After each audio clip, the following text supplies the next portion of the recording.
Hello, everybody, and welcome to another edition of The Extra Shift. I am Chris, here as always with Brendan. How are we going?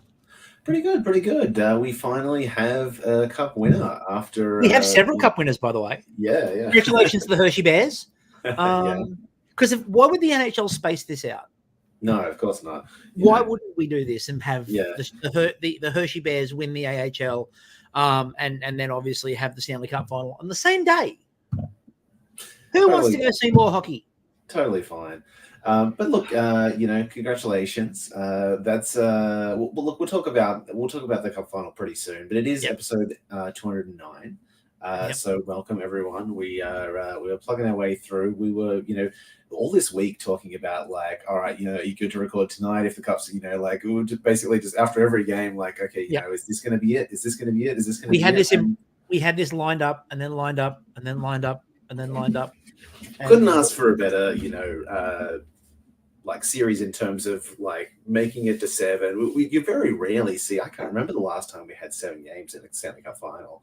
It's been a bit, and it was one of those ones too where, like, if people remember my conversation on the last pod where I said that the Oilers weren't elite, my conversation on that was, as I said, they're a very good team who could very well win the Stanley Cup, and I also said that I thought the series would go either 6 or 7. And this would not be an absolute walkover. And very early on, it looked like the one time... It seemed like it was going to be over, really. Yeah, very, very early. Like the one time I went conservative and went, oh, this might be really tight. The Panthers were just obliterating them into last week. But then the really weird part about this, and we'll get into the minutiae of this in a minute, but just quickly as my basic summary is, I thought that the Panthers played okay and were 3-0 up. And then the Panthers played really well after, like, Game 4 was terrible. But the Panthers played well in Game 5 and Game 6 and lost. Both of them. And I'm like, this isn't making any sense. It was funny because, like they were in this such a like an unlosable position, like 3-0 up in a series, basically almost never lose it. And I'm like, I'm like, all right, I expect them to lose Game 5 because it's so hard to close out an opponent on the first try, backed into the corner. Like, it's so difficult, especially on the road. All that kind of, I'm like, all right, that's fine, whatever. They're probably not gonna win this one. They'll close it out in Game 6, and then Game 6 they like played well but didn't win. And I'm like, okay, it's starting to get interesting now. They got blown out in 4. Yeah. Then they lose in 5. Then they lose 6. Yeah. And you're like, oh. And I at that point in time was when I was like, I think the Panthers are done, because otherwise it looked like the Panthers had forgotten what they do. Yeah. It seemed like kind of at a certain point, like especially around like Game 4 and 5, it seemed like Connor McDavid had decided, like, no, I'm not going out like this. I'm gonna show everyone, that I can carry this team. And that was the conversation we had when we were talking about, when I said about them not being elite. And my follow up to that was, but occasionally Connor McDavid will just decide he's winning a game. Yeah, and he will. And that's what it looked like in Games 4 and 5. Connor McDavid made an executive decision that they're winning. Well, how did you feel about, McDavid winning the Conn Smythe? We'll get into that in a minute. Because I do want to get into the great detail there. Before we do that, just quickly. So rather than the normal jersey thing we do, which is normally a number 9, my question today, I'm combining the trivia and the number 9 together for this one. Okay. So my question to Brendan is, how many players wore number 9 this season in the NHL? Is it? Like, I was thinking about this when I was looking at that question on the sheet, and I'm like, is it 9? Like, that would be like a rough. It's not, but it would be. That would be a nice guess. I also didn't want to do that because I think we have look, there's really one number 9 at the moment that's vaguely appropriate because he had a very good game today. But how many 9s do you reckon? So not 9. It's not 9. I don't think that it's more than like 11 or 12, but I could be wrong. Really? Okay. All right. 14 number 9s. Yeah. I mean, obviously, there's a cap because, there's only going to be one on each team. But like, there's no way that every team has a number 9. So I was thinking, there's a lot of teams that don't do single digits anymore. That's true. Yeah. There's a lot of teams, and that's where I thought that you'd probably get a bit of a difference. But no.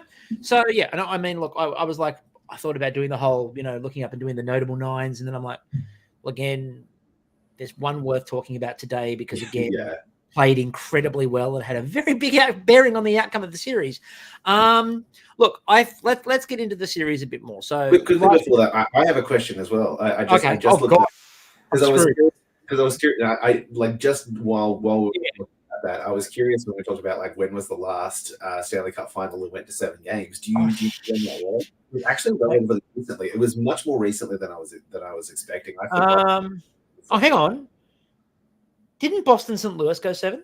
Yes, that is correct. Yes. 2019 Boston and St. Louis. I was trying to because I had a memory of that one because I knew, like, I remember that was, this is the night that Boston are probably going to win the cup, and then Lewis won, and because St. Louis went on that bit of that, the play, what we sort of refer to as the play Gloria Miracle. Yeah. Well, I mean, I knew that the Penguins in 2009 did it. Like that was the last one that it was in my head. But there is one in the middle there, and it's also another Boston one. It's Boston, Vancouver in 2011. 11, and then I know that. I knew that the San Jose Pittsburgh one didn't. I knew that one. That's the one I knew off the top of my head. I didn't. There's a lot that go. I reckon there's a lot that go 6, but probably not a heap that goes 7. There's a lot that go 6, and I think a lot of the ones that go 6 go 3-1. Yeah, and then maybe a 3-2, but then they can't they can't come all the way back. Remember, we've only had 5 teams have ever come back to tie it up and go to a game 7, having been 3-0 down. The Edmonton Oilers being the latest one. And the only successful one, I think, had been the Maple Leafs in 49 or something like that. Yeah. Something way back. Long time ago. You come here for the stats, everybody. You come for the stats. Now, you asked me the important question. What do you think about Connor McDavid winning the Conn Smythe? So, I've had a think about this. I wasn't irate about it, but I think, look, he had a fantastic case for it. Obviously, 42 points, 25 games in the playoffs. He breaks the scoring record in this. He is the reason why the Oilers made it as far as the Oilers made it. But Sergei Bobrovsky is the reason why the Florida Panthers made it as far as they did. Yeah, he had that 3-game bump in the middle of the Stanley Cup final, but Connor McDavid didn't score a goal in the last 2, didn't get a point in the last 2, and didn't have a shot in game 6. Yeah, that's the thing for me. I feel like for me, the series had finished in 5 or 6, it would have been Bob easily. Yeah, I think the problem for me not the problem, but the reason why I would have gone back to Bobrovsky, and I think part of the reason for Bobrovsky too might have been that Barkov might have taken votes. Because people were split on, was it Barkov's or was it going to be Bobrovsky's? And I think, for example, Barkov had a really good case because Barkov was largely responsible for shutting down McDavid. And the reason why McDavid couldn't get going was such Barkov never left him. But I think, it felt a little bit like in the 1966 Football World Cup, England versus Portugal, really weird tangent, but trust me, there's a reason for it. And Eusebio, the Portuguese superstar at the time, it was a global superstar. When they played England, Bobby Moore followed him around the pitch and followed him everywhere he went. And at halftime, the toilets at Wembley were off to the middle. So Eusebio went to the bathroom, and Bobby wanted to go to the bathroom, and he turned around and he goes, "Even want to go to take a piss?" That's how much he was being followed. I wasn't angry that McDavid won it. I feel for the league, I think they should have given it to Bobrovsky because there was no way that Connor McDavid was going to come out and take the damn thing. And so you had that really awkward moment of they announced Connor McDavid, they play music and everyone stands around and looks awkward because he is not leaving that locker room and he is not coming out he's not J.S. Shigering it. He's not taking the damn thing. And I think if it was that tight, and Bobrovsky is legitimately the reason why Florida, because every time Florida found themselves in a little bit of deep water, outside of the 3-game bump, and especially that one big blowout game, Bobrovsky was absolutely unbeatable. So I probably would have given it to Bobrovsky. Again, and I do think that it's stupid that you've got to put your votes in 10 minutes before the end of the game. Yeah. And that, and also the fact that it's media, and there are a lot of people online who are going, well, there's largely Canadian-based media. And so Connor, look, for me, Connor's picking up an award in 2 days' time. Yeah. Like, Connor's getting a very big award in 2 days' time. He's getting another Hart Trophy. We all know that. I would have given this to Bobrovsky, but I understand why McDavid got it. It was a Herculean performance that he put in. Yeah, absolutely. You know, in terms of individual performance, he almost dragged that team across the line. Almost did, did everything, despite being shut down the last couple of games. Obviously, an incredible record. But yeah, I think the reality is that probably people were leaning towards Bobrovsky all the way up until it went to a game 7, and then all of a sudden it was like, oh well, he hasn't been so good. Like, it's such a difficult thing because the recency bias of the Conn Smythe is so heavy. Like, I remember in 2016, I still feel like Phil Kessel should have won that Conn Smythe because Phil Kessel on Matt Murray. Yeah, but I mean, like, Kessel basically, was the reason that team won, and then Sidney Crosby has like an incredible last 3 or 4 games of the Cup final, and that's all anyone can remember. The thing was, he had a good couple of games in that series, but Phil Kessel was still the most dangerous thing on the ice in that. Trust me, I vividly remember it. Phil Kessel was the most dangerous thing on ice in that line. The HBK line was absolutely ridiculous. Absolutely ridiculous. We couldn't cope with it. The reason the Sharks lost that series wasn't Sidney Crosby. The reason we lost that, the HBK line absolutely destroyed us. Yeah. And we had no answers for it. And Kessel was the big thing on that line that was scary. Yeah. So, but McDavid and Crosby are in that same kind of stratosphere as if they win anything, you can't be like, well, they probably don't deserve it. Like, you have to be like, all right, I think part of the issue, and we talk about this with MVP all the time. Part of the issue is the way the NHL writes the rules for their awards is so stupid. So in every other sport, the playoff MVP is not the playoff MVP. It is the MVP of the finals. Yeah. So it is who is the best player in the final series. For the NHL, it's the whole playoffs. And I think that is absolutely stupid because what happens if one day, and look, McDavid's the most likely to do it. What if Connor McDavid gets 50 and they don't make a Stanley Cup final? Yeah. Like, how do you not give the man 50? Especially it's weird. Like, technically that's what it is, but no one's actually going to vote for it if you don't get. Like, has there ever been someone winner who didn't get into the Cup final? No, and there's only been a small handful of players that have got the Conn Smythe in a losing effort, and only one other player that wasn't a goalie. And by the way, can't remember who it was, one of the journos who voted in that series, posted about that because he said that McDavid shouldn't have won, that it should have gone to Bobrovsky, and someone went, well, what do you think about J.S. Shiger winning the Conn Smythe then when you were voting? And he goes, didn't agree with that either. He said, if he'd made a save in game 6 or game 7, they win. Mm. He said he was great up to at the end of game 5.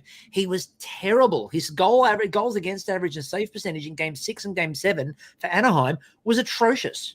And he said, if he'd made a save in game 6 and game 7, Anaheim win the Cup. Yeah. If he doesn't, they lose. And he goes, I don't believe he should have got the Conn Smythe that year. It was just the fact that he was amazing up until game 6. And they went, oh, well, we'll just give it to him anyway. Again, I think for me, the big difference for me with that was, I said it before, I think, and it's not a knock because someone's going to jump in and tell me that I'm abusing Connor McDavid and I hate the Oilers and blah, blah. No. Connor McDavid had an amazing generic playoffs. He was unbelievable. It's the best run we've seen from a player. But not to be cliche about this, game 6 and game 7 of the Stanley Cup Finals, when all of these players make their legacies, and he's going to have a legacy. We know all of this stuff, and he'll get there eventually. But when all these players make their legacies and step up, McDavid had 2 shots in 2 games, and both of them were today. And I think both of them were basically in the scrambles that happened. That was it. Yeah. McDavid and Draisaitl. Draisaitl was a -1 in the series. No goals. Like, we did say in the lead up to this that if the Oilers were going to win this cup, McDavid and Draisaitl were going to have to play out of their minds. McDavid, for a large stretch of it, did. Leon Draisaitl wasn't great. And there's been not very visible a lot of the time. There's a lot of suggestion. Steve Peters from PHNX Sports, who's down there with ESPN at the moment, was commenting on the PHNX feed today from the ESPN after party, which was hilarious in itself, walking around getting everyone to say hello on his camera phone. But he was saying that everyone sort of knows that Leon Draisaitl is very banged up. Yeah. Connor McDavid is apparently very banged up. Like he said, they're like everyone talks about, we all know the injuries are coming out afterwards, but he goes, those injuries, he said, Draisaitl, if it wasn't the Stanley Cup final, would not have played. Yeah. Like, nobody believes that Draisaitl would have played. That's just the unfortunate reality sometimes of the cup. Like, that's, it's so much about, luck, not just in terms of bounces and puck luck, but in terms of injury luck. I've made that point every time we bring up the Penguins versus the Sharks Cup final. I go back to if Logan Couture doesn't get hurt. Yeah. I think it's a different series because Logan Couture was playing out of his damn mind. But he does. It's what happened. We all moved on with it. Now, the interesting part was I thought that Knobloch's management of the Oilers in games 4, 5, and 6 was really good. And I think he outmaneuvered Paul Maurice in 4, 5, and 6. And I thought tonight Paul Maurice just owned him. And the changes, I mean, obviously they get first change, but that hadn't mattered. I think the changes were better. I think they were faster. I think that they made the Oilers play what they wanted them to, which they didn't do. 4, 5, and 6, the Oilers just ran all over them and was speed, and they couldn't cope. And this time they didn't let them do that. But the other thing that I thought was really interesting about this final is what happened at the end. I thought that the third period management of Knobloch was terrible. Absolutely terrible. Basically, and I know you go, well, you've got the greatest player on in the world, but he ran him into the ground. Yeah, they were playing pretty much the entirety of that period. Dead by the end of that. He basically didn't come off the ice. He played 25 minutes total. And remember, he barely saw the ice in the first because they were on their heels a fair bit. He played 25 minutes. I think Zach Hyman played 27. I think Hyman played more. But Draisaitl and him both played about 25 minutes. They were by the end of that game, it wasn't just that emotional exhaustion and upset from McDavid. He could barely move. And the thing was, when they got to under a minute to go, when they eventually pulled the goalie, that was ridiculous how long that took. That took, they were like 3 minutes to go. They're going to pull the goalie. It was almost down to 1-2 before they finally got Skinner out of the net. And they immediately turned the puck over 3 times and nearly conceded an empty netter. Immediately. But I think McDavid played all bar maybe 30 seconds of the last 4.5 minutes. He just didn't leave the ice. Yeah. He was barely off in the third, and I think that's just just the reality of the depth. Comparing Edmonton and Florida, they just didn't have really another option that they could put out there to try and tie the game. The other issue I think he had too was that one of the things I think he's done very well is one of my pet peeves for the Oilers all the way through, which is he wasn't separating McDavid, Draisaitl and giving them a double-headed monster, and he has. And then they got to the third. And he didn't. He just ran them both. But what that meant was that it took away from the other lines and it gave Florida a chance to have a break. Whereas if you leave Draisaitl as second line center, you put McDavid as the first line center, Fogle had been really good for you. Like, these other players had been immense. Run the others non-stop and use them. And try to make sure that you can give McDavid and Draisaitl rest, and then maybe for the last 4 minutes, double them up. But he doubled them up the whole way through the third, and it sort of got to the end and it told. And I thought that the Panthers, even though they The Panthers were terrible in the third in terms of they collapsed on themselves and just decided to. It felt like in that last few minutes that it could have easily been tied up just with the amount of shots that they conceded. And the Bobrovsky save in that pile, and it was a save after all of that, because everyone's like, oh, all these other players blocked the puck. It wasn't Bobrovsky. And when you look from the other angle, it got under everybody. It was Bobrovsky who got the glove out and got it. There was a really good stick check in there as well from Montour, who had done nothing for the whole series and finally woke up and went, oh, stick check. But I just thought that like Knobloch's management in the last dying minutes there, it reflects what as you said, what we've talked about a few times with the Oilers. Depth is a massive issue, massive issue, and one that, and we'll get into it not now but shortly, it's a massive issue that they can't address, but they really need to. And like, it's actually going to be an even bigger problem going forward when we get into that in terms of what they've got left on the cap. So was there anything else you took away from the series? I think by and large, I wasn't really sure what to expect from this final game. Like I kind of thought that it was going to be, after all the back and forth, after all the one-sided games, I really thought this was going to be a close one. It did end up being that. I had someone ask me, like, who do you think is going to win? I'm like, I honestly don't know. Like at this point in time, like it felt like Edmonton came into this game with all of the momentum that they, that they kind of, had, all the chance in the world, when it seemed like they were down and out. But, I'd been expecting Florida to put this away for, 3 or 4 games now. So I just, I was leaning like, well, maybe Edmonton finally does it if Florida are actually, not able to, stand up to them or whatever. So, I think this was from all the people I talked to, this was one where everyone was kind of rooting for the Oilers, just from some people from the perspective of, I don't know what it is, why we have so many people that just seem to really like Canadian teams. I don't get that. We're not Canadians, guys. But friend of the podcast, and Neil, was commenting yesterday about that, and he's changed his avatar on the group to like the Oilers logo, and was commenting on that. And someone was like, "I can't believe you're not going to take the day off and watch the game." And I did have to point out he's a Leafs fan. Yeah, and like it's not like the Leafs are in the Cup final or anything. It's so strange. It's so strange to me, this thing. Like some people that aren't even expats. Like I understand if you're Canadian and there's some kind of like Olympic aspect to it or something, but it's so weird to me the amount of people that are just like. And look, again, everyone's entitled to their own opinion, and I'm not having a go at you in the group. So if you think I am, I'm not. But some of the comments in the group about, well, they got what they wanted. The USA team wins because it's all about money, and everyone hates Canada. No, like again, not to put too fine a point on it, but a large problem with the Canadian teams is the Canadian media and Canadian hockey culture, which says you've got to play it the right way as opposed to learning and evolving the game.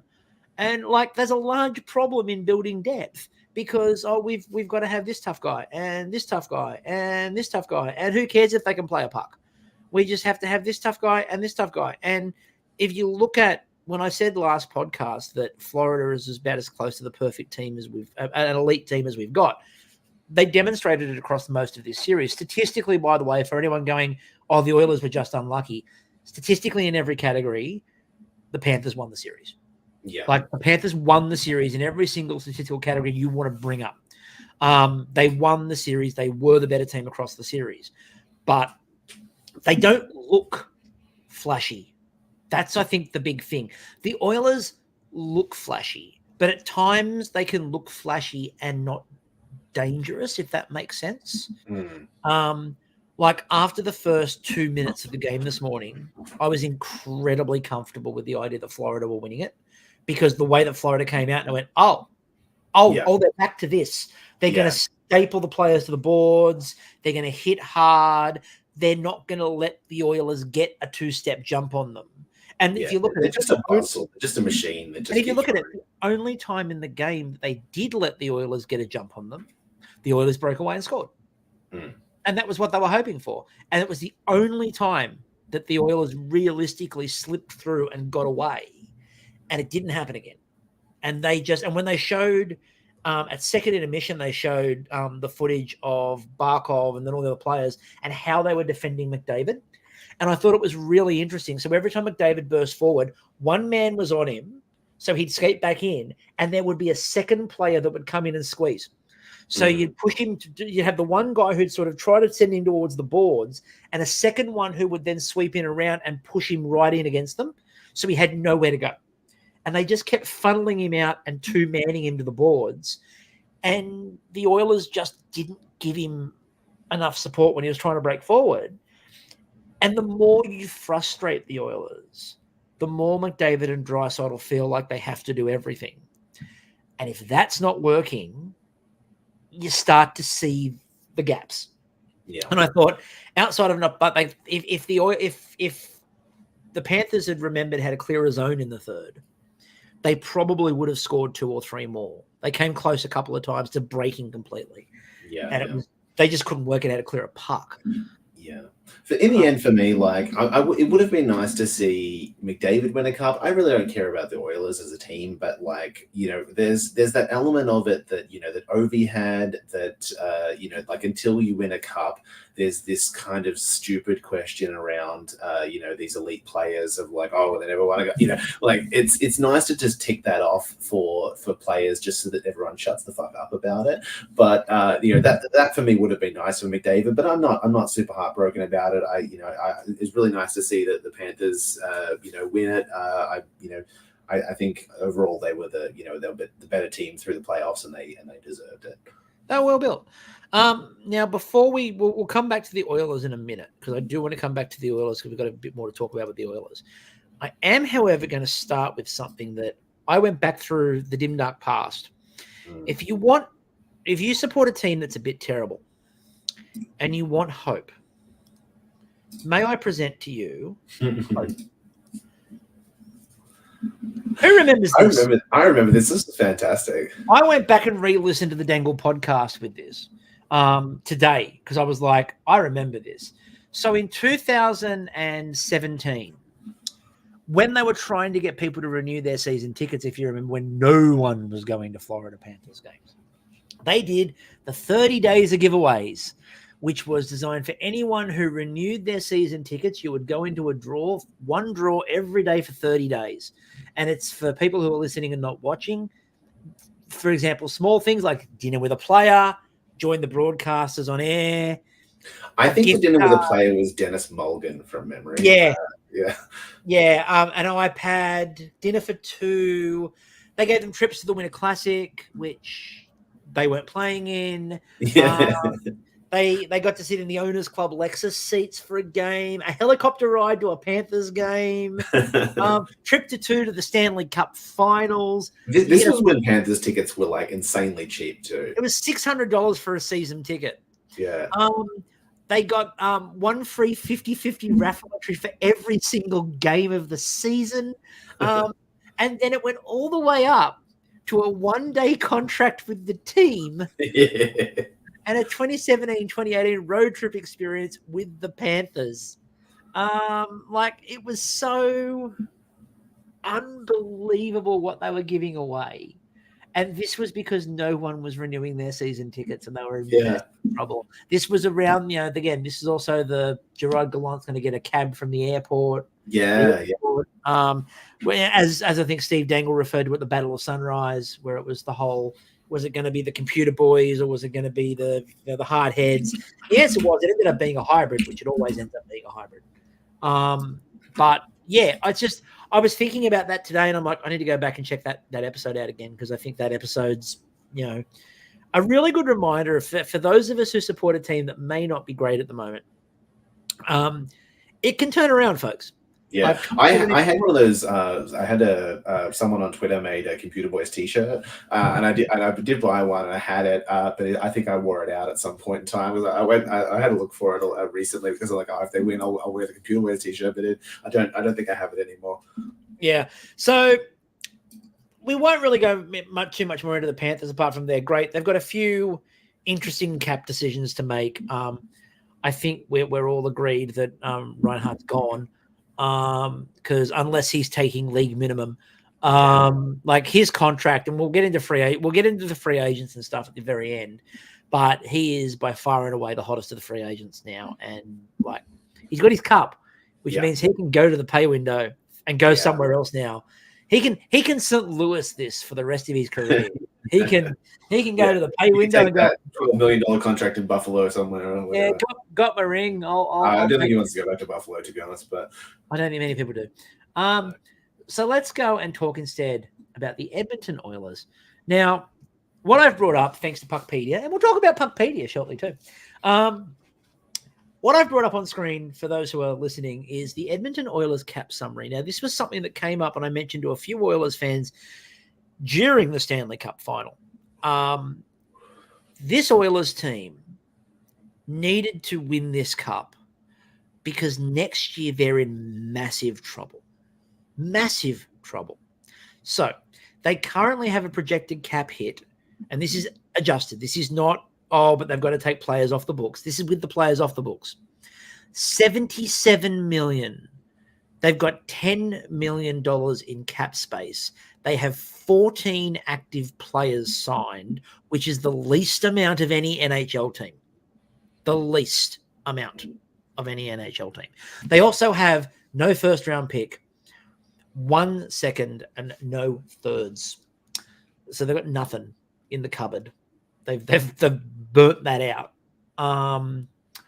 More importantly, when you look at what's coming off the books, so the players they've got, so someone goes, well, why don't they just trade? Like, just make some trades. Good idea, but you can't, because pretty much everyone has a no move. So Connor McDavid obviously has a no move. Leon Draisaitl has a no move. Zach Hyman has a no move. Ryan Nugent-Hopkins has a no move.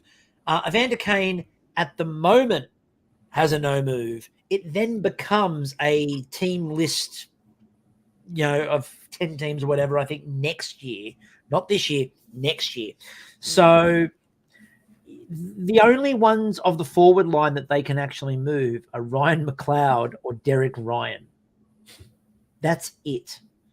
On the defensive end, the player you'd probably look at moving is Darnell Nurse, who has a full no move and is just going into his $9.25 million contract, which is terrible. Yeah. Now, they might get a bit of cap relief if they buy out Jack Campbell, but even then, that cap relief is only, I think it's 1.5 mil they get is what they're paying. So they've got 3.5 million extra, but that's 13 million. They've only got 14 players on the roster. They have to re-sign players like Matthias Janmark, who, had an amazing playoffs.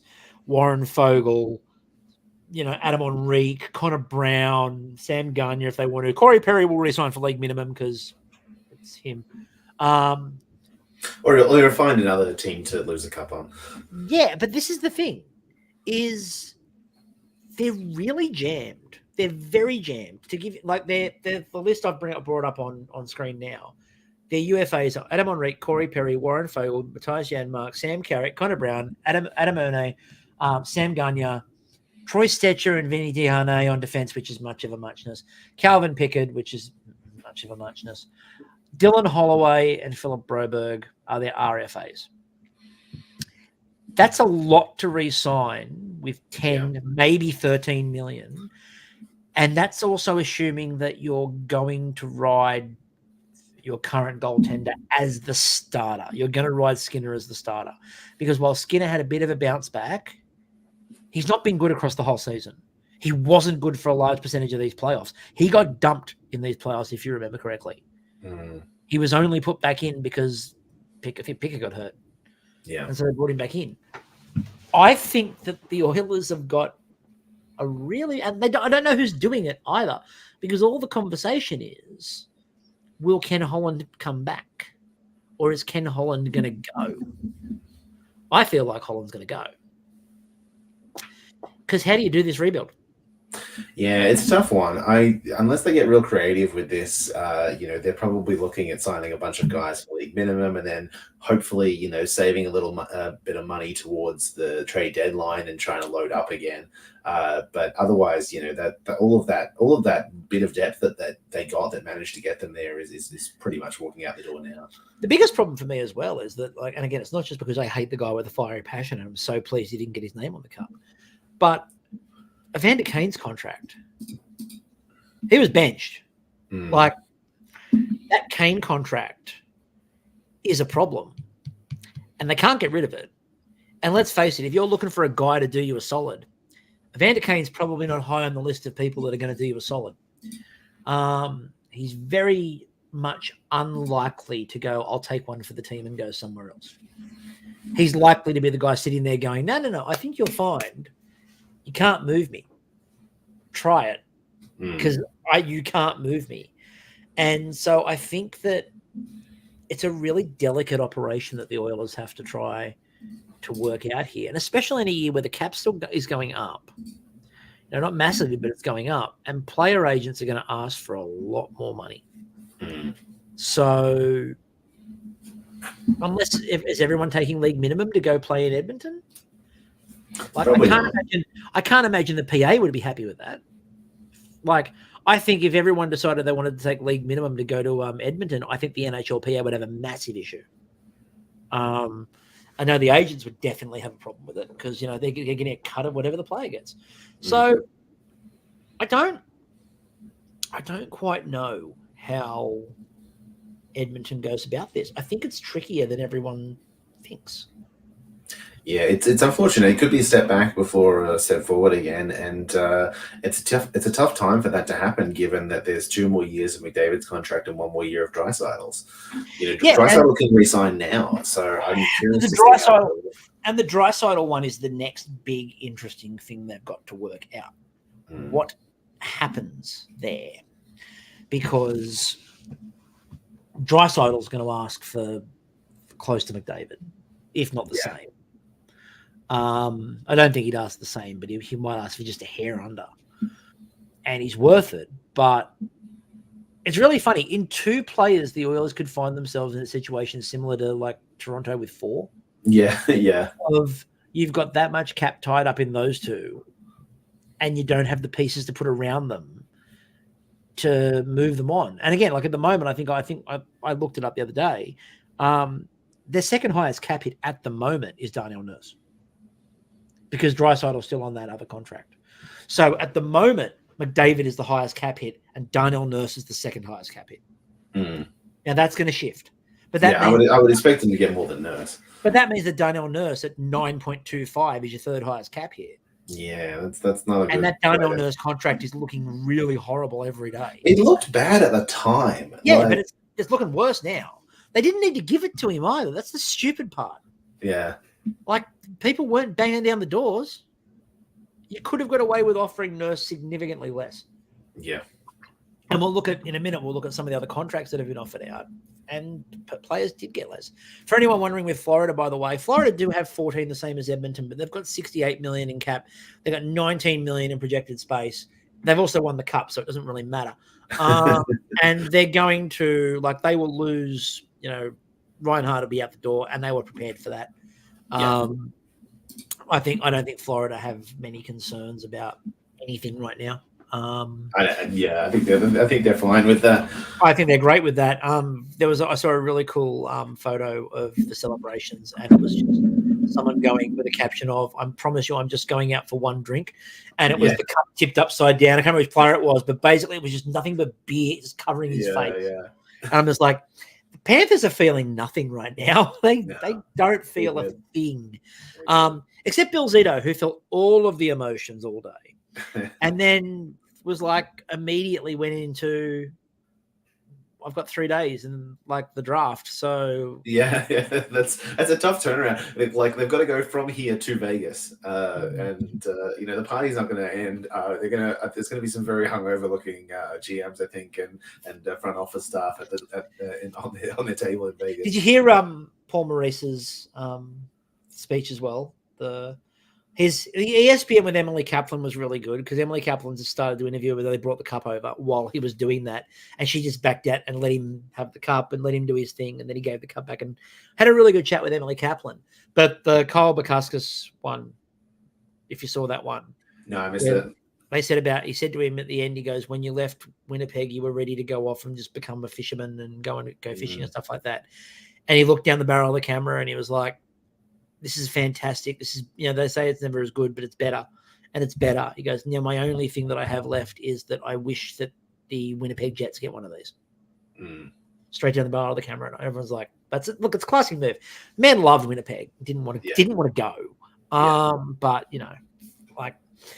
he's got his cup and he now gets to take his name off that list of, all those wins without a cup. He is now the most wins for any coach until they win their first cup. Speaking of names, I saw today that Evan Rodriguez is the first Evan ever on the cup. Yeah, it was a battle for who could be the first Evan on the cup. Yeah. Evan Rodriguez wins. Yeah, that's it. Take that, Bouchard. That was the weird one where they're like, we've never had an Evan on the cup, and I'm like, oh, okay, I guess it's a pretty modern name. And look, who cares about anything else? The most important thing from today is that Roberto Luongo finally has his name on the Stanley Cup. He's got his name on the cup. He got to hold it up. Yeah. Being special advisor to the general manager has its perks, and it's that Luongo gets his cup ring. So, and did you see him before the game? Like he just murdered the drum. Bang that drum, and he's like, easy to it. But I think it was really funny. There were lots of people across Canada who were like, they were going, I was going for the Oilers, but Luongo's got a cup ring and Luongo's name's on the cup. That kind of feels right. It feels right that he's on there. Nice. All right, so let's get into some of the moves that have happened because the league didn't stop. And in fact, there was a big look at the trades in a minute, but there was a trade 5 minutes before the puck drop of Game 7. It's funny, I think the longer it went on, the more teams went like, "Jesus, we can't wait any longer. We got to do these trades." Well, it's stupid that it went so long to start with. Like, it's stupid that we've got the draft in 3 days. That's dumb. Yeah. All right. So Columbus, in the first move of the Don Waddell era, hire Pascal Vincent as head coach, which on one hand I completely understand. On the other hand, a bit late. Yeah, I was slightly surprised that he was still the coach at this point in time, but I guess that they got to it eventually. I wonder how long he kind of figured that was coming. I think he knew. I mean, it's going to be interesting to see where Columbus go. Yeah, I mean, it's difficult, I think. We see this a lot where, like, a new GM will take over, there'll be, like, a big front office change, and the coach is, like, technically at that point not fired because they want the new guy to come in, assess the situation, spend a few weeks working out what's going on, and then make it. But so rarely does the coach survive that process. I mean, I feel like, look, Todd McClellan is still looking for work. Wouldn't shock me. Or they might go Sturm if they want to go next coming. Yeah, actually, now that I think of it, there has been a few situations where like the GM will hang on to that coach because it gives them a bullet. Like if the team's that's what happened next year, then they fire that coach, and they've made a move. Well, it's kind of what they did when in Toronto when like Shanahan and all that took over. Yeah, exactly. The first thing they did was extend Carlisle, and they extended Carlisle not because they were going to keep Carlisle, but they extended him so that the players didn't have an excuse. Yeah. And then fired him at the end of the year anyway. Yeah. They decided it was time. And the similar sort of like Babcock was a similar sort of, they held on to Babcock a little bit longer than they were going to. So look, it'll be interesting to see where Columbus go from there and what Columbus's aims are. I feel like they're the team that's going to be trying desperately for the first overall pick next year. But who knows? There's suggestions that Laine, for example, there's a lot of rumors around Laine and Montreal, which feels like very Montreal, like jumping on something about 5 years after it should have happened and could have happened and would have been good. But we'll talk about free agents in a little bit. So Carolina confirmed the worst kept secret in hockey. And officially promoted Eric Tulsky to general manager. It felt like he was gonna, be the There guy. was no way they were moving Don Waddell on for any other reason than Eric Tulsky, given that Eric Tulsky had been denied interviews with everybody who had a general manager's opening. Yeah. We did talk about this, I think, a little bit in the last episode. We talked about the fact that it was likely going to be Eric Tulsky, but they hadn't actually confirmed it yet. They only confirmed it very recently. They held him. Yeah, it was kind of like, okay, this is obvious, but now we'll make the announcement. However, none of these are important because the most important hiring in the history of the NHL happened. The greatest coach in the NHL, who you've never heard of, San Jose Sharks officially do what I have told them to do for years and hire Ryan Wasowski as the new head coach of the San Jose Sharks. I'm thrilled because there are a couple of red herrings that were thrown in there that were really Jeff Blashill anybody. There was a moment in time where everyone was convinced that the Sharks and Jeff Blashill were a mix, and no, they were not. And I don't want there's still some suggestion that he might come on board as a Sharks assistant coach, and please don't do that to me. I don't need that in my life. But Ryan Wasowski, there are a lot of people who don't know anything about the Sharks really and spend a lot of time talking crap about them. Adam Wilde, sorry, nasty cough I've got there, and who basically laughed at that. Oh, sure, why not? This man has won two Calder Cups with two different organizations. It is also the first time that I now support a team with a head coach that is younger than I am. Yeah. He's 6. It's starting to get that way with like players where it's like, like, oh no, I'm like, a veteran player at this point in time. Like, like there's not many people in the NHL that are. Yeah, when they go this grizzled veteran and you're like, oh okay. Yeah, he's like he's 36 years old. He's gonna die any day now. Yeah. So he's youngest head coach in the league at the moment. He's I think the second youngest ever hired. I think it's second youngest. He's not the youngest. I know that much because they were talking about that. 2 Calder Cups. He was. You can pretty much say that the reason why the Sharks hired him as an assistant, because someone went, he was an assistant on that team, so like, it's just it's a new hire, but it's a retread and blah blah blah. And the easy option, no, it's a smart move because what they did was they wanted him in the organization to give him some chance to be around an organization, because the main reason why they went over for Quinn over him was NHL experience. Wasowski had none. So they put him on the bench for a couple of years, got to watch him, got to see what he's like. He knows the organization inside out. So why not promote the guy? If you think that he's the future, why not promote him? And I don't know if it's a good thing or a bad thing, but apparently, according to Mike Greer, Hasso Plattner is retiring from SAP and is going to be around the San Jose Sharks a lot more. And I'm like, oh, don't do that. I don't want an owner near the Sharks. The last time Hasso was around the Sharks, he was threatening to move us because he wanted better TV money. So, like, I don't need him in the organization, but I like the fact he wrote this check. I'm happy with this. So trades and signings, and I'm going to open because we just finished on Ryan Wasowski. I'm going to open instead with the most intriguing of all of the signings. The San Jose Sharks claim Barclay Goodrow off waivers from the New York Rangers, thus getting around his no-move clause. This is a rough one. Like, I mean, it's interesting. He's apparently still absolutely raging. Yeah, I mean, so basically, they went to him and said, would you accept a trade? Back to the Sharks. He started his career there, and he's basically like, no, the reason not on my move list or whatever, and essentially worked it out. Yeah, worked it out with the Sharks. Basically, like, all right, we'll put him on waivers, and you can pick him up because you've got high priority. Now, there's been a lot of people within the Sharks fan base who are pissed about this and are going, why are we wasting it? Well, first of all, we've got to hit the floor. And we're a long way beneath the floor. Secondly, they want somebody who knows the club, knows the organization, is a good veteran. Third, like I would be thoroughly surprised if there wasn't an agreement in place with the Sharks and the Rangers that the Rangers will catch the Sharks on the flip side. Not by like any guaranteed thing, but it wouldn't shock me if the Sharks do the rate, because they're like, why not just trade for him then and like squeeze them and get the Rangers to give you picks and stuff? Because the Rangers wouldn't do that. They'd buy him out first or they'd bury him.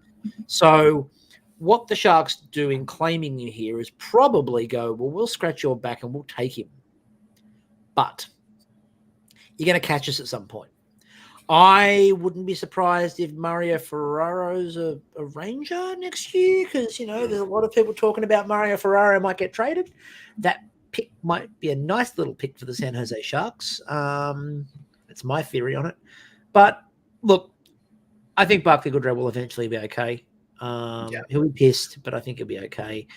The Sharks also have the ability to say to him, look, if you come in and light it up, everyone knows that you're good in the playoffs. His regular season, by the way, last year was terrible. Yeah. Like not a bit average. 4 goals? Something like that. It was absolutely pretty bad. It was abysmal last year. Like Barclay Goodrow was not good. No. The only thing that Barclay Goodrow's really been able to do is do well in playoff situations. Yeah, 4 goals, 8 assists, 12 points in 80 games. 12 points in 80 games. Yeah, down from 31 the previous year, 33 the year before that. So, a massive drop-off. Yeah. He's decent in playoffs. So the Sharks possibly have the potential to go, right, well, what we'll do is you show us all this. We get to the trade deadline. You're only $3 million, which is it's not a good contract for what he was producing. But it's cheap if you want a playoff production performer who can give you some depth on your roster. You say to Goodrow, give us something, and then you can make a decision at the deadline if you want to go somewhere, and we can move you pretty much wherever you would like to go. Yeah. As long as we can get a decent deal for you, and we give you absolute freedom to pick where that is, as long as we're getting something decent back for you. Like, I think it's a really good thing for Barclay Goodrow, and I think eventually he'll click and go, this is my situation. Yeah. Someone's got to score for San Jose. And someone's got to be there to, work, got to work with, miscellaneous first overall pick, who we don't know who we're going to pick. Who might that be? Macklin Celebrini. Although there is a lot of rumors, by the way, at the moment that Celebrini might actually come out and not go back. That's starting to be a thing. Will Smith has signed his contract, so Will Smith will be in the league next year. But there's some talk that Celebrini might actually go to the Sharks rather than go back in. And if that happens, I wouldn't be surprised. If you're Barclay Goodrow, you could do worse than be on Macklin Celebrini's wing. It's a good opportunity. It's a great opportunity for him to bounce back, and it's also extremely ruthless by the Rangers. Oh yeah. And I don't really like Drury as a general manager. We've talked about this before, but I'm going to give him props. It was ruthless, and if you would like to win, that's what you've got to do. Yeah, well, that's the thing. I mean, if you can get rid of that entire cap hit, at the cost no retention, of upsetting a player that who wasn't good for you and would have been difficult for you next year. The conversation before, the conversation had to be around, well, what are you expecting? Yeah, you would have had to pay another team to take that, assuming that you could get another team that wasn't on his no trade list to take it. Yeah.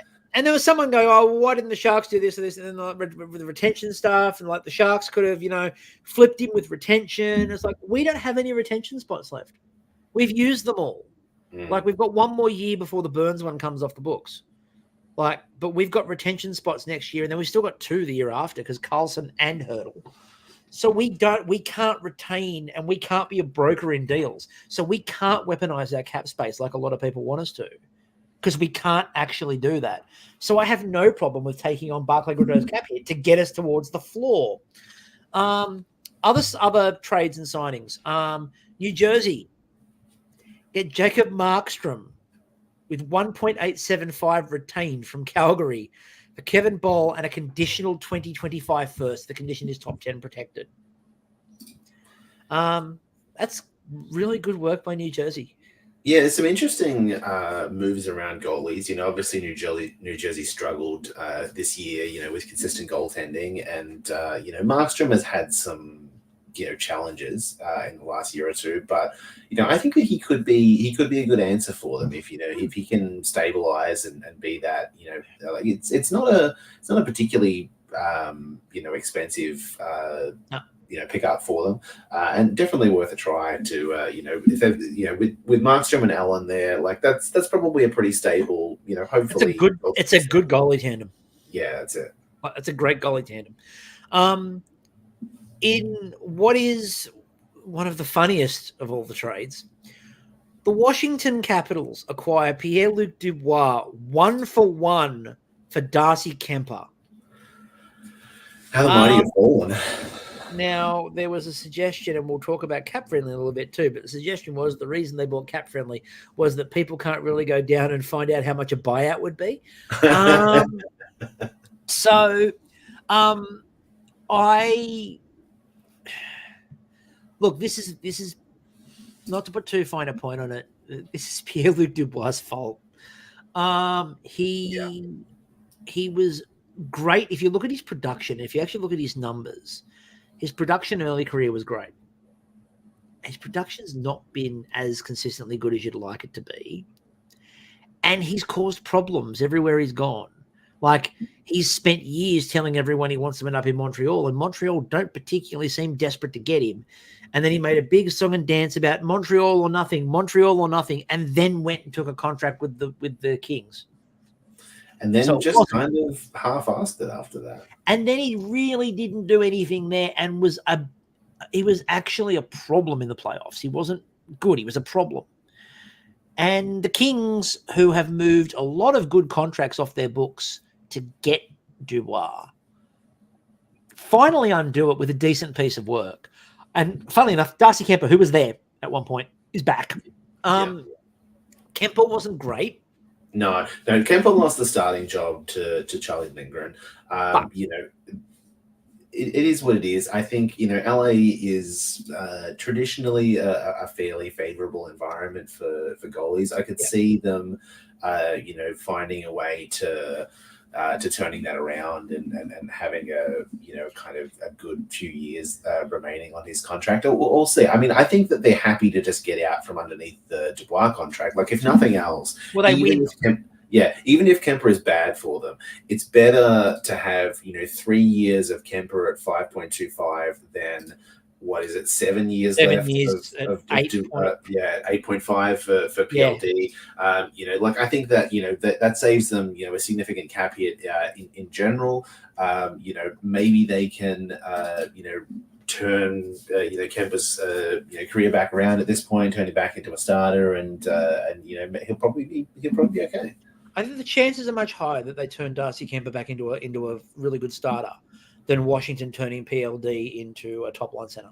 Yeah. I mean, look, I think it makes a little bit of sense for Washington in the regards that, you know, obviously they've got, you know, Backstrom's not coming back.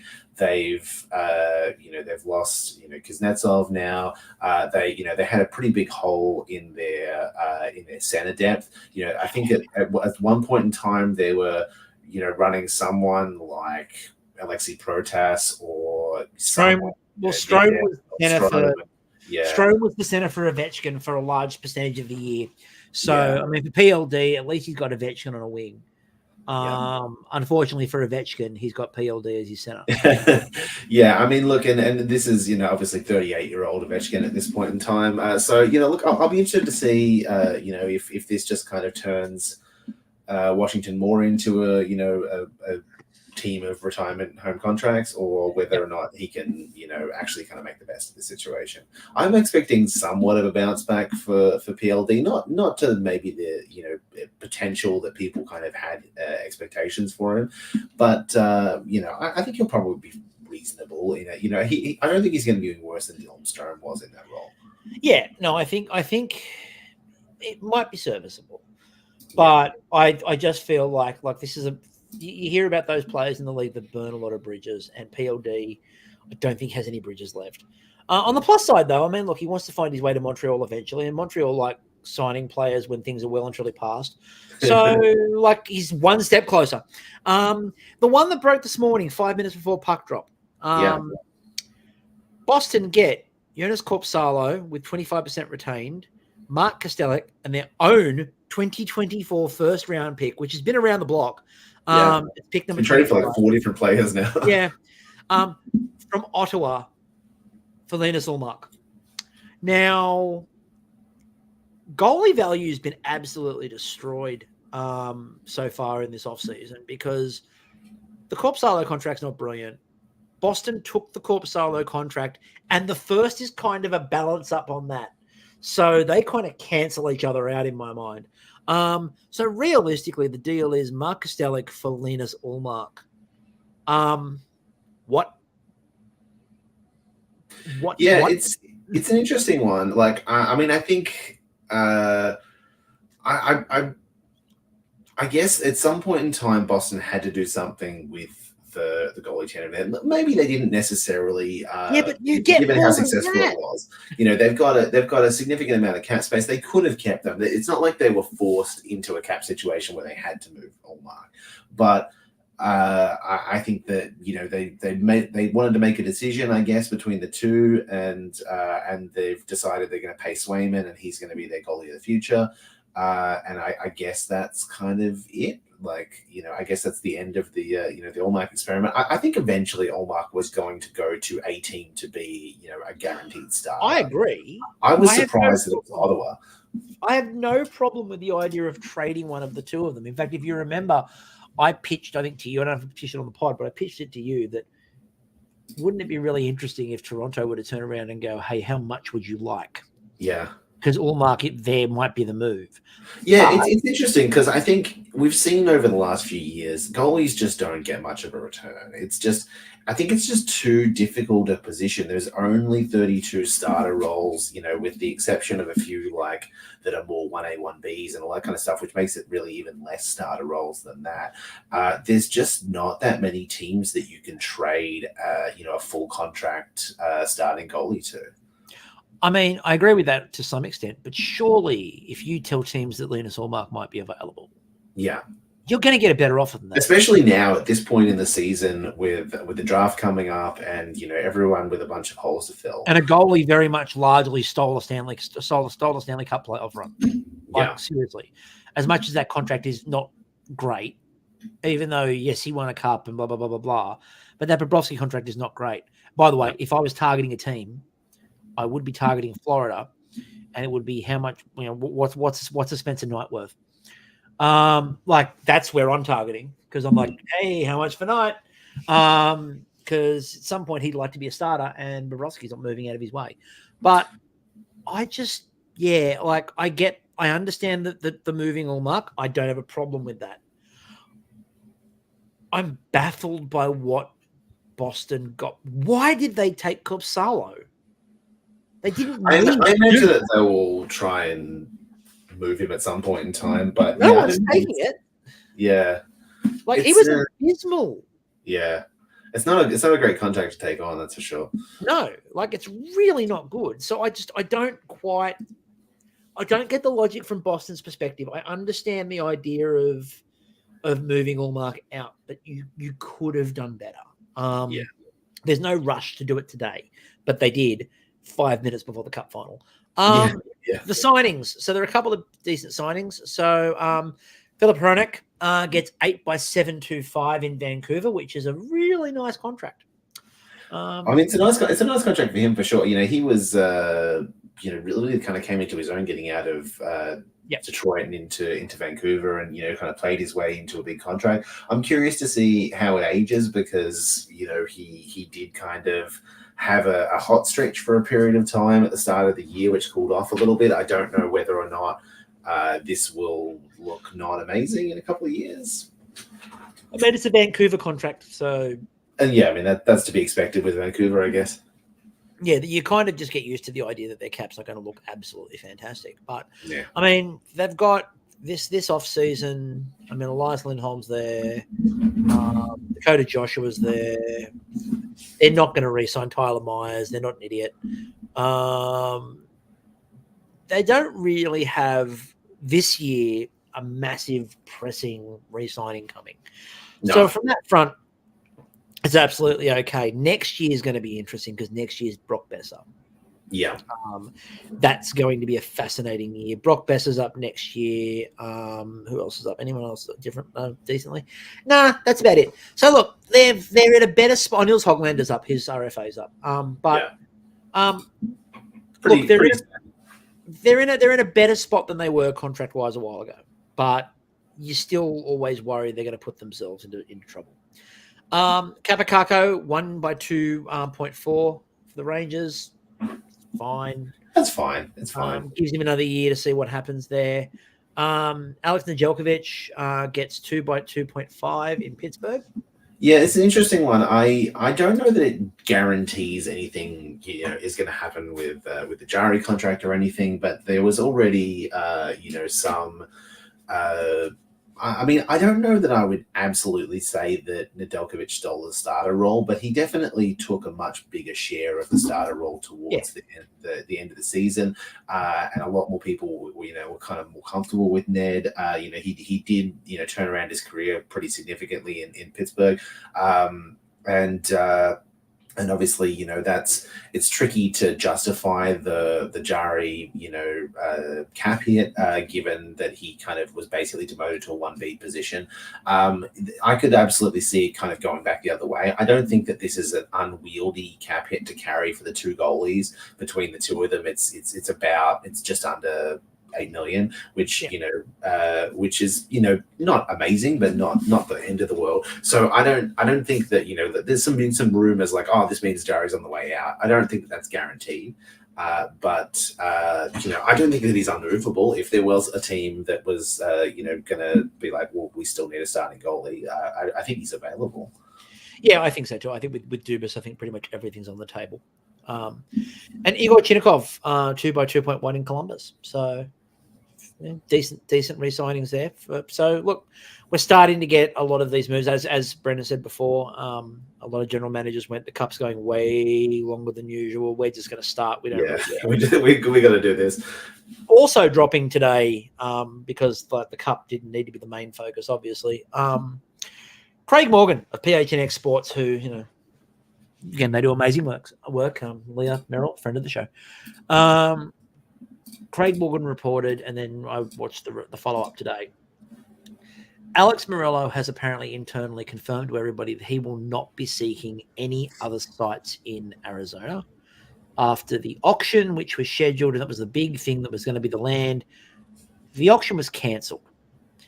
Now, the reason the auction was cancelled was that they were going to be the primary bidder, but they had not bothered to go and there were special land permits required for use of the building as a venue, as a stadium. They were made aware of this, by the way, in about December, and did not apply for the permits because they didn't think they needed them. So they didn't apply for the permits, so they weren't eligible to use the land for what they wanted to use the land for. So the auction was cancelled. Basically, they put out a statement on Friday threatening legal action and saying, we're going to go after you and we're coming away. From my understanding, they had there was permits for, or it was already zoned for it to be a rink, but it was like a small rink, like not an arena. Not an arena. So the follow-up to that was that there was a report early this morning that said that the Tucson Roadrunners, who were supposed to be going to Mullet Arena to play games, Tucson Roadrunners are still owned, obviously, by Alex Morello, would no longer be playing the 6 games at Mullet Arena they were supposed to be playing to keep themselves in the area. There is a belief that Alex Morello has a smaller rink in Reno, and that the Tucson Roadrunners are eventually going to find themselves in Reno within 2 years. That's the plan.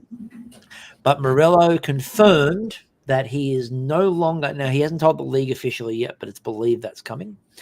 But he basically has confirmed to everybody inside the organization that Alex Morello will not be seeking any other sites in Arizona, and that basically the agreement that he made with the NHL of he's got until 2027 to have an arena partly built with 50% down payment. He's already blown that by the time, and the ink's not even dry on the contract yet. And basically, Alex Morello will not be heading up any return of the Coyotes. That would mean that the Coyotes would then be a normal expansion franchise going back in the queue with everyone else. Yeah, I wouldn't be surprised if the NHL, revisits that in a few years' time with a new ownership group and tries to bring hockey back to Arizona in that regard. The suggestion is that Atlanta has already submitted the initial work for Atlanta to be an expansion.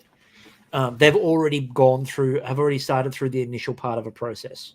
Even though the NHL said they're not looking at the moment, Atlanta has already started part of a process. Basically, it's whoever builds a rink. If someone builds a rink, in Arizona, that will be the move. Yeah. And then you're looking at they'll come in. But you've got to build the rink first. Yeah. So Arizona's probably further off in some ways than they were if it was just Morello coming back. But I can say, especially having watched all the PHNX stuff this afternoon, the general mood among Arizona fans is joy and delight because it means that Morello will not be involved in any way, shape, or form with the franchise coming back. Craig Morgan has said there are other conglomerates that are exploring arenas and it's the money and putting all that up, but there are people exploring it. There's a lot of people suggesting that, Shane Doan will be part of any group, because if you would like people to go to Arizona and pay attention to the hockey, you kind of probably need Shane Doan there. Yeah.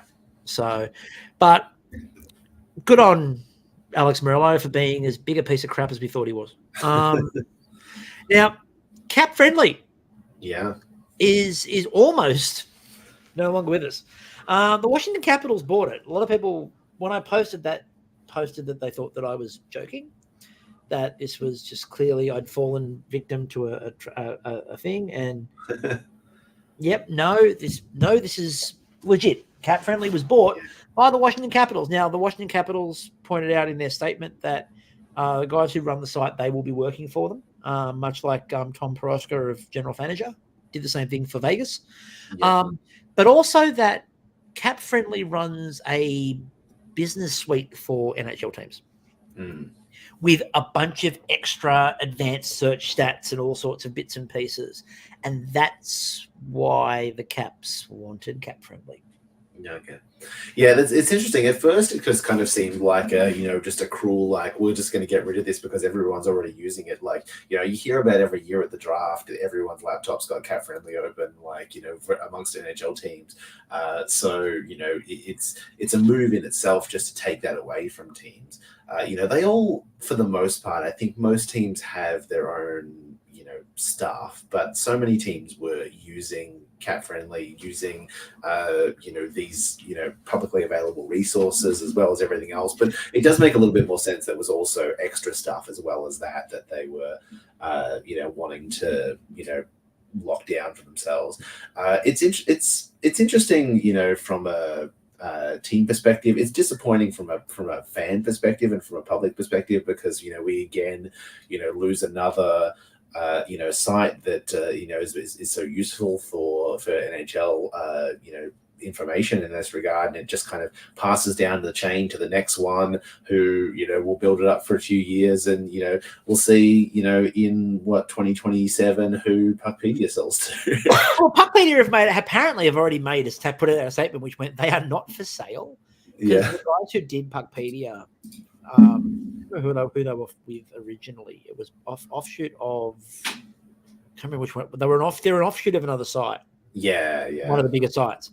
But they apparently have said already they don't need the money and they're not looking to move into management. They're quite happy doing this. Yeah, it's so much work. Like, honestly, the amount of updating contracts, especially around like trade deadline, around the draft, all that kind of stuff that Cap Friendly does is insane. So one of the things I will say is that I've started using Puckpedia a fair bit, and it's really good in terms of there are some features it doesn't have, but they're working on it. But they do give you things like the cap relief calculator. They have a pick value calculator, which is quite good. They've got all their data APIs and stuff like that.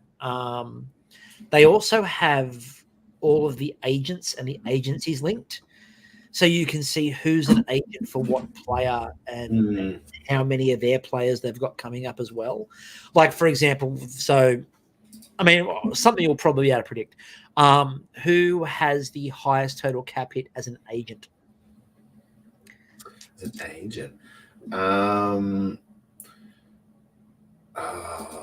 going blank. It's Pat Brisson.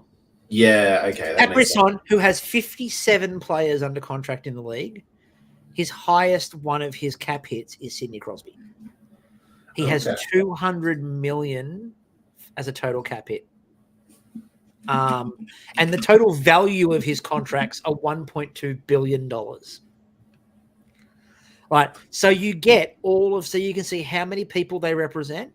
My favorite I was thinking it might have been Alan Walsh, but he's probably in the Alan top Walsh three. is down in 23. Oh, really? Okay. I guess he's too much time doing podcasts and stuff. Jonathan Huberdeau's, he's only got 17 clients. Okay. All right. Maybe I'm off on Alan that. Walsh is also quite big in terms of he does a lot of work with the league and stuff as well. And that's true. He's a lot of he sort of is a liaison between everything as well. My favorite one is when you go all the way down this list, if you look, because they sort it by contract value. And if you go down the list, you get some funny little answers because, like, for example, where are we? What number is he? I just saw it then before. I just moved it up. I'll go back down again. Philip LeCavier is now manager. Number 37 is Drew Doughty. Because he signed he has one contract. Drew Doughty. Ovechkin did as well, didn't he? Or was it like his parents or something? No, he had his other one, but it's also like if you keep going all the way down things, you get to what's he from Tampa? Played for the Sharks this year. Gone blank. Anyway, yeah, like there's a couple of those where he's got one contract. So Drew Doughty's got one contract. Who else? Ryan did his own contract, it looks like. Yeah. So you've got so you've got a bunch of these people who've got like one contract. Like Charlie Coyle's got one person for him. Yeah. Not him, but one person. Who else? Who else has got one? Igor Chinnikov's manager is the only contract he's got. There's probably a lot of these guys who are like managers for other sports and stuff, and they just haven't. Derek Ryan did Derek Ryan's contract. Yeah. So it's like, but it's really cool because you can see who's managed by what. When you get to the free agency. Well done to Nick Backstrom, by the way, for negotiating his own contract and then just like never playing most of it. Yeah. So when you look at the player dashboard and stuff like that as well, it's got all of the stats linked in there with their current cap hit, their salary, expiry status, all of the clauses are in there. You can search by current contract details, so you can look by what their cap hit is, what the percentage is. So I actually really like it as a tool. It's actually really good as a tool, and you can search by advanced stats as well as normal stats. So you can go and look for the specific things. It's not as instinctive automatically, but once you've had a bit of a play with it, it's really easy to use.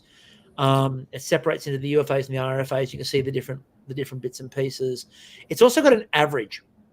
So like you can see at the top of the column, it's got, so for the RFAs, for example, the average cap hit for all of the UFAs, the RFAs that are up this year is 928,000. That's the average for what they're all currently on at the moment.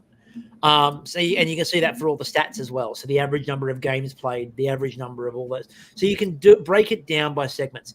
So Puckpedia is actually really good once you've had a bit of a play with it. I do recommend going and having a look at it.